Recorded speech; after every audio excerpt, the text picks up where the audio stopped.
বিচার বিভাগে সংস্কার করে একটা গ্রহণযোগ্য নির্বাচনের পথ যেটা হাসিনার সরকার রুদ্ধ করেছিল তার থেকে উন্মুক্ত করে গণরায়ের ভিত্তিতে একটা জনগণের সরকার প্রতিষ্ঠা। বিএনপি ৩১ দফা নিশ্চয়ই জানেন যে আমরা একটা অঙ্গীকার করেছি রাষ্ট্র বিনির্মাণে, রাষ্ট্র কাঠামোগত সংস্কারে, রাজনীতিতে সংস্কারে এবং সরকারে কিছু সংস্কার। এই যে আয়নাঘরের কথা শুনছেন, দিনের পর দিন রিমান্ড, 99 দিন রিমান্ডে ছিলাম। এমন আছে ডিবিতে একটা জায়গায় আমাকে রাখা হয়েছিল একবার, সেটা হচ্ছে 2015 আন্দোলনের আগে। 6 রাত 6 দিন আমি জানি না কিভাবে কখন রাত হচ্ছে কখন দিন হচ্ছে। যে সরকারের বিশেষ করে ভূমিদস্যু, দখলবাজ, চাঁদাবাজ এদেরকে দমন করার ক্ষেত্রে কোনো শৈথিল্যতা আছে কিনা, নাকি আইন শৃঙ্খলা রক্ষাকারী বাহিনীর দুর্বলতার প্রকাশ পাচ্ছে? না, আইন শৃঙ্খলা রক্ষাকারী বাহিনী তো কিছুটা বিধ্বস্ত, কিছুটা জরাজীর্ণ, কিছুটা কিংকর্তব্য বিমূঢ়, কিছুটা নৈতিকভাবে বিধ্বস্ত। কারণ আপনি পুলিশ বলেন, এলিট ফোর্স, র্যাব বলেন, ডিটেকটিভ ব্রাঞ্চ বলেন, তারা দীর্ঘদিন ধরে দলীয় পারপাস এবং রাজনৈতিক উদ্দেশ্যে ব্যবহার হতে হতে তাদের মরালিটি যেটা এখানে চলে গিয়েছে যে তারা সৎ সাহস নিয়ে ন্যায্য এবং কোনো কাজ করতেও তারা এখন আর উৎসাহিত, আগের সাহসটা পায় না। হ্যাঁ, আগের সাহস না, আগের সাহস আগে যে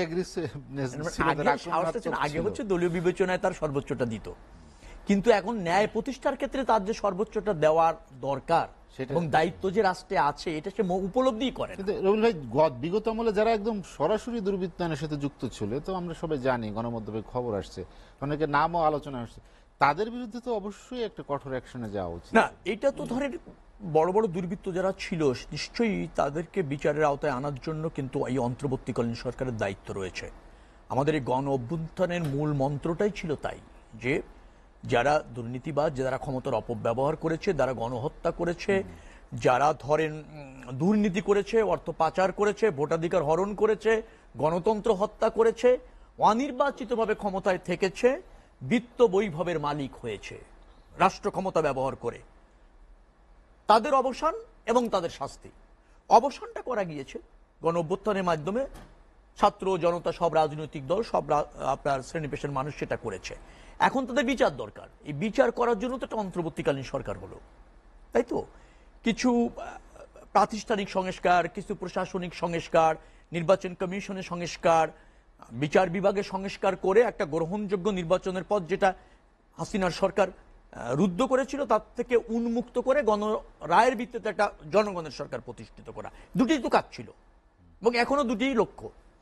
সে জায়গায় শৈথিল্য আছে, সে জায়গায় মনোসংযোগের কিছুটা অভাব আছে, সেই জায়গায় সমন্বয়ের অভাব আছে। এটা কিন্তু প্রতিষ্ঠিত এবং দৃশ্যমান।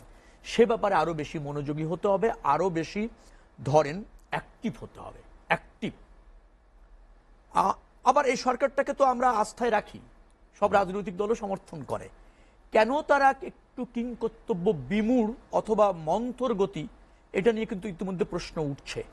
তবে আমরা যেভাবে জাতি হিসেবে তাদেরকে সমর্থন করেছি, যে আস্থা এই সরকারের প্রতি রেখেছে, আমার মনে হয় যে এই বিষয়গুলি তার একটু সমন্বিতভাবে তাদের কাজ করা দরকার। এবং বড় বড় দুর্নীতিবাজ যারা ছিলেন, 4টি পরিবার, আজকে বাংলাদেশ ব্যাংকের গভর্নর গতকালকে বলেছে যে 4টি পরিবার 2 লাখ কোটি টাকা পাচার করে দিয়েছে।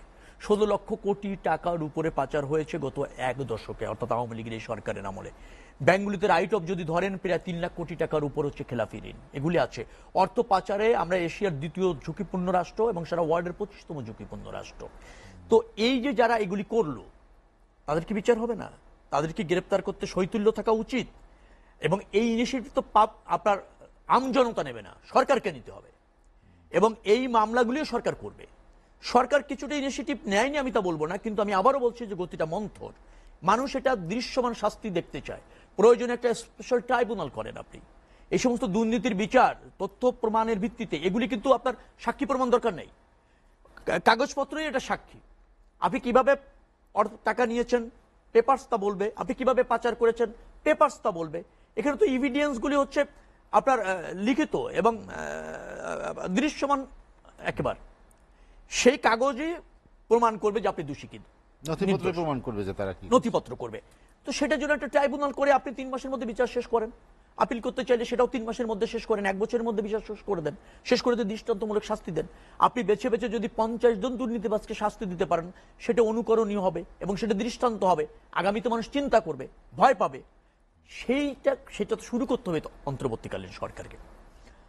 ভাই বলছিলেন যে না, আমরা জিরো টলারেন্সের কথা বলছি। দেখেন, আমরা জিরো টলারেন্স, আমাদের পার্টির অবস্থান আপনি নিশ্চয়ই জানেন যে আমরা একেবারে কোনো অবস্থাতে আমাদের পার্টির রাজনীতিতে থেকে, পদে থেকে জনস্বার্থ বিরোধী কোনো কাজ, মানে দুষ্কৃতিকারীরা যেটা করে সেটা করা যাবে না। আমরা সাংগঠনিক এবং আইনি ব্যবস্থা নিয়েছি। এখন আপনি যদি আমাকে দায় দিতে চান, বড় রাজনৈতিক দল হিসেবে দিতে পারেন, আমি দায়টাকে শ্রদ্ধা করি, এই কারণে আমার জবাবদিহিতা রয়েছে। কিন্তু আলটিমেটলি যেহেতু আমরা ক্ষমতায় নেই, একটা সরকার ক্ষমতায় আছে এবং আইন শৃঙ্খলা রক্ষাকারী বাহিনী আমাদের ফেভার পাচ্ছে না, সরকার দ্বারা নিয়ন্ত্রিত, আমাদের কর্তৃত্ব নাই, আমরা পার্টির অবস্থান থেকে স্পষ্ট করে বলেছি যে যারা দখল করছে, যারা চাঁদাবাজি করছে, যারা দুর্বৃত্তায়ন করছে, তারা আমাদের দলের কেউ না। আপনারা গ্রেপ্তার করেন, আমরা সাংগঠনিক ব্যবস্থা তো নিচ্ছি, আইনের আওতায় আনেন, আমাদের কাছ থেকে কোনো প্রশ্রয় নেই। একটি রাজনৈতিক দল হিসেবে এই মুহূর্তে এর চেয়ে বেশি করণীয় আমাদের বা দায় আপনি দিলে, রাজনৈতিক দল হিসেবে সবকিছু সহনশীলভাবে নিতে হয়, তাই নিব, উদারতার সাথে নিতে হয়, নিব। কিন্তু জায়গাটা হচ্ছে আমরা সর্বোচ্চ চেষ্টাটা করছি, এটা আপনাকে আশ্বস্ত করতে চাই। ঠিক হবে না। হ্যাঁ, কারণ সরকার আছে। আপনি বলেন যে একজন দুর্নীতিবাজ গ্রেপ্তার হয়েছে, একজন দখলবাজ গ্রেপ্তার হয়েছে, বিএনপি দলীয়ভাবে তদবির করেছে তাকে ছাড়িয়ে আনার জন্য, অথবা তাকে স্বপদে বহাল রেখেছে। এরকম দৃষ্টান্ত যদি দিতে পারেন, নিশ্চয়ই দল দায় নেবে এবং আমি একজন দলের কনিষ্ঠ নেতা হিসেবেও দায় নেব। আমি বলতে চাচ্ছি যে দুর্বৃত্তায়ন এবং চাঁদাবাজদের কোনো রাজনৈতিক দল পরিচয় থাকতে পারে না। আমাদের দল সম্পূর্ণ দুর্নীতি বা চাঁদাবাজ মুক্ত, আমি তা বলছি না, কিন্তু আমাদের দলে দুর্বৃত্ত এবং চাঁদাবাজ রাজনীতির প্রশ্রয় পাওয়ার কোনো সুযোগ নেই, সেটা আমি নিশ্চিত করছি। হ্যাঁ, আগামীতে সংগঠন যখন আমরা পুনর্গঠন করছি, কমিটিগুলি যখন হচ্ছে, আমাদের যখন নির্বাচন আসবে, আমরা যখন আপনার জনপ্রতিনিধি নির্বাচিত করবার জন্য যখন নমিনি দেব, সেই সব ক্ষেত্রে আমরা জনমত যাতে তার পক্ষে থাকে, জনরায়টা যেন তার পক্ষে যায়, সে আপনার এই যে দুর্বৃত্তায়ন, ক্ষমতালোভী ব্যবসায়ী, সুবিধাভোগী ব্যবসায়ী, সুবিধাভোগী আপনাকে যেটা বলে পেশাজীবী, এইগুলির কোনো প্রশ্রয় বিএনপিতে থাকবে না। বিএনপি 31 দফা নিশ্চয়ই জানেন যে আমরা একটা অঙ্গীকার করেছি রাষ্ট্র বিনির্মাণে, রাষ্ট্র কাঠামোগত সংস্কারে, রাজনীতিতে সংস্কারে এবং সরকারে কিছু সংস্কারে। আমি সময় পেলে সেগুলি তুলে ধরবো এর পরবর্তীতে, যে সে জায়গায় আমরা নিশ্চিত করেছি আমরা জনগণের বাংলাদেশ চাই, আমরা রাজনীতিটা করতে চাই জনকল্যাণ ধারণ করে, জনসমৃদ্ধি নিশ্চিত করে। ভুল ভ্রান্তি যদি বিচ্যুতি কিছু থেকে থাকে, নিশ্চয়ই আমরা সেই জায়গা থেকে বেরিয়ে আসার সময় চাচ্ছি।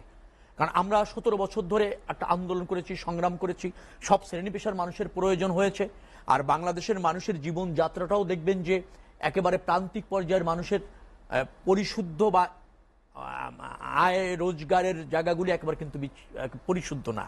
আপনি যদি বলেন, ধরেন জুট খাতের কথা বলছি, ফুটপাতের কথা বলছি, বালু মহলের কথা যদি যান, ঘাটগুলিতে যদি যান, এই যে কিছু অবৈধ সুবিধা বা অনৈতিক সুবিধা পাওয়ার খাত বাংলাদেশে প্রতিষ্ঠিত হয়েছে, এই জায়গাগুলি রাষ্ট্রীয় পর্যায় থেকে নিধন করা উচিত, এই খাতগুলি বন্ধ করা উচিত। সেটি না হলে হয় কি, এই ভাসমান যে কিছু সুবিধা পাওয়ার যে খাতগুলি আছে, সেটা একটা মাসেলম্যান প্রাধান্য আছে, বা ধরেন কাউকে ম্যানেজ করে এগুলি নিয়ন্ত্রণ করা যায় এবং কিছু মানুষ এগুলি জীবী হয়ে গেছে, জীবী। তো ওই খাতগুলি বন্ধ করতে পারলে আমার মনে হয় যে আমরা এই দখল বলেন, চাঁদাবাজি বলেন, চাঁদাবাজ কিন্তু ওই সেখানেই যায় যেখানে অবৈধ সোর্স আছে, অবৈধ ব্যবসায়ীর কাছে যায়, অবৈধ দখলবাজের কাছে চাঁদাবাজ যায়। তো এই খাতগুলি রাষ্ট্রীয় পর্যায় থেকে বন্ধ হওয়া উচিত। তাহলে আপনি দেখবেন যে চাঁদাবাজ, দুর্বৃত্তায়ন, দুষ্কৃতিকারী এইগুলির সংখ্যা কমবে। আবার ধরেন আইন শৃঙ্খলা রক্ষাকারী বাহিনী যদি তড়িৎ গতিতে কাজ করে, যারা অন্যায় করেছে তাদের যদি আপনার সঠিকভাবে বিচারের আওতায় আনা যায়, তাহলে দেখবেন যে এই যে একটা শ্রেণী হয়ে গড়ে উঠেছে বাংলাদেশে, যাদের সংসারই চলে এভাবে, এই শ্রেণীকে তখন নিবৃত্ত করা সম্ভব হবে এবং আইনের মুখোমুখি করে দৃষ্টান্তমূলক শাস্তি দিলে দেখবেন যে বিশৃঙ্খলাগুলি আমাদের সমাজে হয়, একটা সভ্য সমাজে কাম্য নয়। পৃথিবীর দুর্বৃত্তায়ন নাই এমন কোনো দেশ নাই, কিন্তু সেখানে নিয়ন্ত্রণ আছে, জবাবদিহিতা আছে। আমাদের সমস্যাটা হচ্ছে দুর্বৃত্তের একটা নরক রাজ্য হয়ে যাচ্ছে, জবাবদিহিতা থাকছে না, যার যার মতো করছে, সেই জায়গাটা নিয়ন্ত্রণ সম্ভব বলে আমি। কাঙ্ক্ষিত সংস্কার এই দুর্বৃত্তায়ন বন্ধে আসলে কতটা কার্যকর সংস্কার হতে তো পারে? ধরেন আপনি দুর্বৃত্তায়নের বন্ধের সংস্কার কি আছে? আমাদের প্রতিষ্ঠানগুলিকে যদি আপনি জরাজীর্ণ না করেন, রাজনৈতিকভাবে ব্যবহার না করেন, যে কমিশনগুলি আছে, যে রাষ্ট্রীয় প্রতিষ্ঠানগুলি আছে, সাংবিধানিক প্রতিষ্ঠান, সংবিধিবদ্ধ প্রতিষ্ঠান, রাষ্ট্রের 3টে বিভাগ, সরকার যদি জনগণ কর্তৃক নির্বাচিত হয়, পার্লামেন্ট যদি জনগণের কাছে দায়বদ্ধ থাকে, সরকার যদি পার্লামেন্টের কাছে দায়বদ্ধ থাকে, ডেফিনেটলি এটাই সংস্কার। এটার প্রয়োগ দরকার। রাজনৈতিক পক্ষপাততুষ্ট প্রয়োগ হবে না, এইটুক করলেই হবে। সংস্কার তো চলমান, সংস্কার তো ধরেন সময়ের পরিবর্তনের সাথে সাথে প্রয়োজন।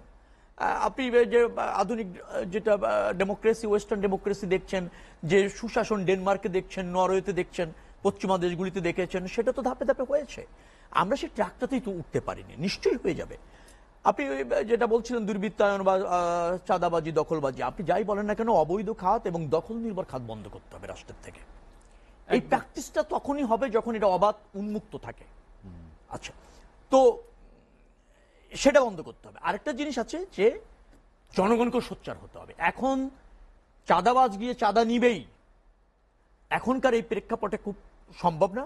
আইন শৃঙ্খলা রক্ষাকারী যদি সজাগ যদি হয়, জনগণও যদি সচেতন হয়, প্রতিবাদ প্রতিরোধ করতে জানে, আমার বিশ্বাস বৈধ ব্যবসা করে বা অবৈধ ব্যবসা করে যাই করুক না কেন, চাঁদা দিতে কেউ বাধ্য কেউ করতে পারে না। কিন্তু আপনি রেডিও দেখেছেন যে ছাত্রলীগ, যুবলীগের অনেক ছেলে গ্রেপ্তার হয়েছে, মেইন স্ট্রিম মিডিয়াতে আসছে, তারা যুব দলের পরিচয় গিয়ে চাঁদা চেয়েছে, বা তারা ছাত্রলীগ করে, যুবলীগ করে। আসলে এইটা সমাজের যে একেবারে আইডেন্টিফাইড করে বের করাটা কোনো কোনো সময় কঠিন হয়। এই উদ্বুদ্ধ পরিস্থিতিতে এই ধরনের বিড়ম্বনার মধ্যে বিএনপিকে পড়তে হচ্ছে। আর দ্বিতীয়টা হচ্ছে আরেকটা গোষ্ঠী আছে যাদের রাজনীতির প্রতি অনীহা, রাজনীতিতে বিধবা, রাজনীতিতে অযোগ্য, তারা আবার সম্ভাব্য জনপ্রিয় রাজনৈতিক দল বিএনপিকে প্রশ্নবিদ্ধ করবার জন্য কিছু চক্রান্ত এখানে আছে। উনি যেটা বলছিলেন যে 1500 বিগত আমলে যারা অপ্রতিরোধ হয়ে উঠেছিল এরকম অনেকেই তো আছে, কেন হয়েছিল আপনার কি মনে হয় যে তখন যে না, বিগত আমলে হয়েছিল সরকার দুর্বৃত্ত নির্ভর ছিল, মাসল শক্তি নির্ভর ছিল, তারপরে সাথে জনগণের কাছে দায়বদ্ধ থাকিনি বা জনগণের সমর্থন তার প্রয়োজন হয়নি। সে মনে করেছে বৃত্ত শ্রেণী এবং দুর্বৃত্ত শ্রেণী যদি আমার পাশে থাকে তাহলে আমার রাষ্ট্রীয় ক্ষমতা নিশ্চিত হয়, সেই কারণে এগুলি প্রশ্রয় পেয়েছে। আমি তো প্রথমেই বলেছি আমরা রাষ্ট্রীয় ক্ষমতায় নেই, কিন্তু আমার দলেও এগুলি প্রশ্রয় নেই। আইন শৃঙ্খলা রক্ষাকারী বাহিনী যথাযথ পদক্ষেপ নিক, আমাদের সহযোগিতা রয়েছে।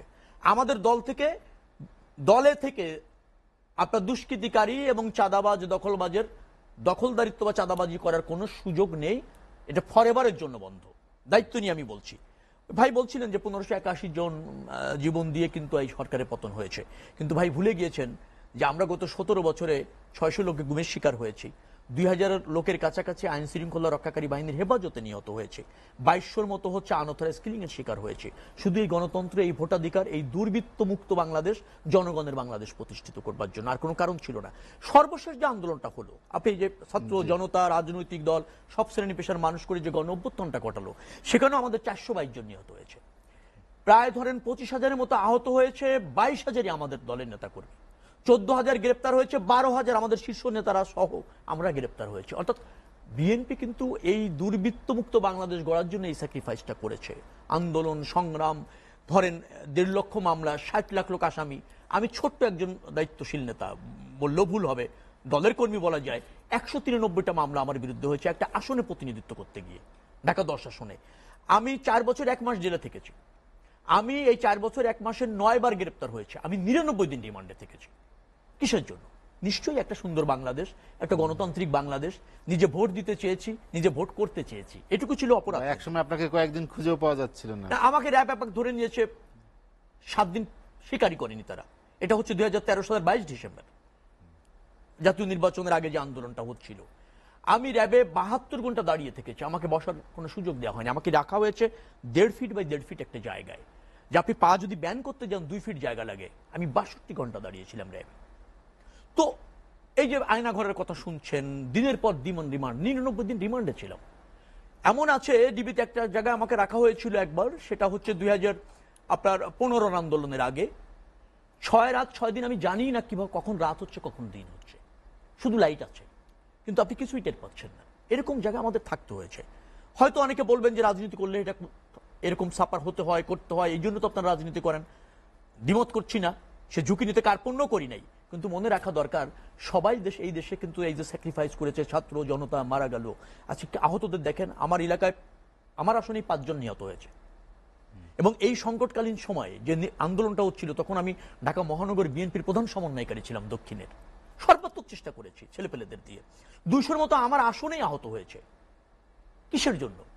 আমি আবারও বলছি যে বাংলাদেশটা আমাদের বানানোর জন্য, মানে যে বাংলাদেশে মানুষ তার মালিকানা এনজয় করবে, যে বাংলাদেশে আমি আপনি স্বাধীনভাবে থাকবো, নিরাপদে থাকবো, মত প্রকাশ করব, পছন্দের জনপ্রতিনিধি বেছে নেব। এই বাংলাদেশে তো চেয়েছি আমরা। একটা সরকার চাই যে আমার প্রতিনিধিত্ব করবে, বাট আমার কাছে দায়বদ্ধ থাকবে, যে আমার মতামতের ভিত্তিতে, আমার রায়ের ভিত্তিতে ক্ষমতায় যাবে, ক্ষমতায় গিয়ে আমার অধিকার প্রতিষ্ঠিত করবে এবং আমার প্রতি মনোযোগী থাকবে।